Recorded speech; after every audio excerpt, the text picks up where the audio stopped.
Welcome to our series featuring the audio edition of my book Iris After the Incident, narrated by Rachel Coates.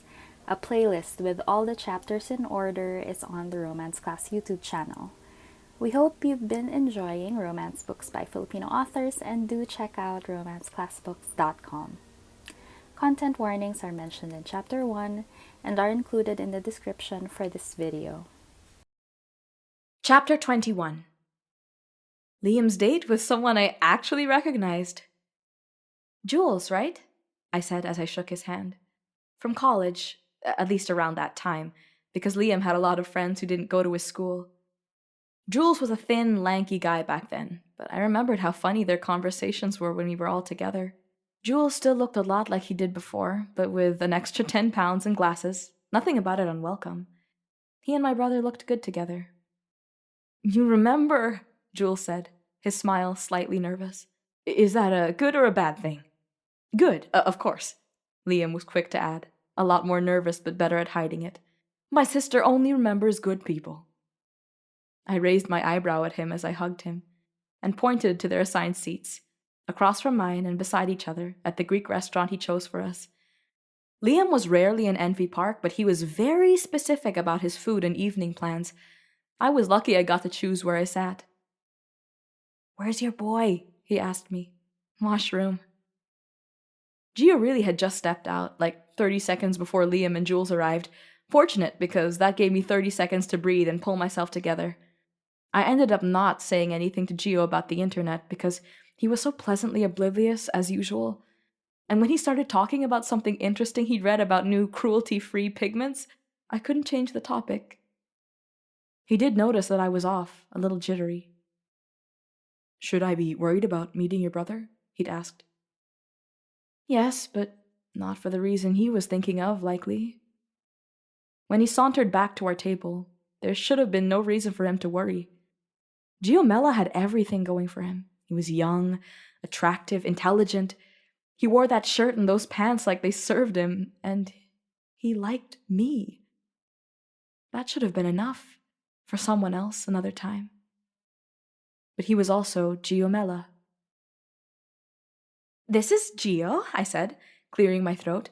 Gio, this is my brother Liam and his date Jules. Then they were all standing up and shaking hands. I did not miss the look Liam sent straight at me, silent but sharp, because Liam knew these things. He followed entertainment news, fashion, and society, and Giomella was at one point uncomfortably at the intersection of all three. My brother and I were close, despite the distance and my avoiding him a lot lately. 2 years of intermittent hanging out didn't take away the tells that I could still detect. He would never have made a scene, never would have blurted out right there what he was actually thinking, so instead it was polite conversation. I was sure he was compiling a list of questions in his head. Gio and Jules quickly found a common interest that wasn't a minefield. It was in fact chemistry. Yay! Because Jules was actually in chemical engineering for 1 year before he shifted into liberal arts marketing. How did that happen? When did you wake up? And Jules launched into that story that I already knew because I was in the background of his life when it was happening. I tuned out for a second, long enough to see that my phone had a message from Liam. Liam. Giomella? Seriously? I blinked and saw him giving me that look. I swiped my phone to life and started typing. Me. You wanted to meet the guy I'm seeing? Liam. Why are you seeing the guy who had a threesome on his girlfriend's birthday? Me. There's an explanation. Liam. There's always an explanation. And I was standing there scared shitless because I didn't read a single word, not a word, and I thought, I might do this wrong and make stuff explode, right? Liam and I laughed in unison, as we used to at this part of his leaving chemical engineering story. Gio shook his head. Actually, you wouldn't have. But still, that was when it hit me. My brother and I went back to our phones. Liam. Are you doing this to give our parents a heart attack? Me. Not fair. Liam. Or Tita Ara at least, but I understand if you want her to seize up. Me. I'm not doing anything to anyone. Liam. You know about it, right? You know what he did. I can send you links. Me. I am very aware of how the internet works. Liam. This is what you want? Me. Stop asking me that like it means anything. Liam. You know what I mean. Is this what you are now? Me. What do you mean by that? Liam dramatically swiped his phone shut and put it closer to Jules and out of his own reach. It was a wise thing to do, not answer. He didn't get to call me whatever he'd been thinking. Dinner continued as usual because we could do that. Liam and I grew up in a somewhat repressed household and knew how to keep up appearances, knew how to be fine without being fine. Only an expert in Iris and Liam Lenlarioka would have noticed that we were distant. Our jokes were dry, and all we did was help the conversation along and weren't completely in it. Maybe Jules would have known because of their history. Maybe Gio noticed, but didn't know Liam enough to figure out what it was. In any case, the dinner was over in 2 hours and I let it end and kissed my brother's cheek when I said goodbye. You sure? Gio said. You don't want to move to a coffee shop or something? I mean, we live here. No traffic. Liam needs to go, I said. I need to go, my brother said. We watched them leave, and I wished I had been in a better mood. I wished that Liam had been a better brother. This was so interesting to me. The fact that Jules was around, and that they could be something. I wished I could have asked him about it. What do you want to do? Gio asked. It's still early. I had a headache, but I also didn't give a shit anymore about a lot of things. We need to talk about something, I told him. Can you hand me that one? This one? Frankly, everything in the pile he was pointing to looked the same to me. Yeah, that one. Gio's response to having just been told that his name was being taken in vain on the internet again, and seeing the evidence of it himself, was to ask if I wanted to work on the puzzle. That wasn't code for anything. It really was working on the puzzle. There was significant progress since I'd last seen it. More of the sunset and orange sky. The pieces weren't in his neatly organized piles according to color, though, so someone must have messed it all up. Are we going to talk about it? I asked him, because I wasn't sure. After maybe 10 minutes of watching him match pieces into the sky, I wasn't sure if that was it. If we were going to pretend that we didn't know and none of it mattered. His eyes lifted from the pool table, met mine. You want to tell me now or later? Tell you what? That you're done with me. No, he was being cute. What? I'm hoping you won't, because I'm totally capable of... I'm not giving you a talk to break up. What did you want to talk about? I blinked. This doesn't bother you at all? Of course it does, but I already told you everything, and none of this is new, but maybe you have something to say to me. Wait, this turned how? I only meant that if you're concerned about what anyone said about you... He shook his head.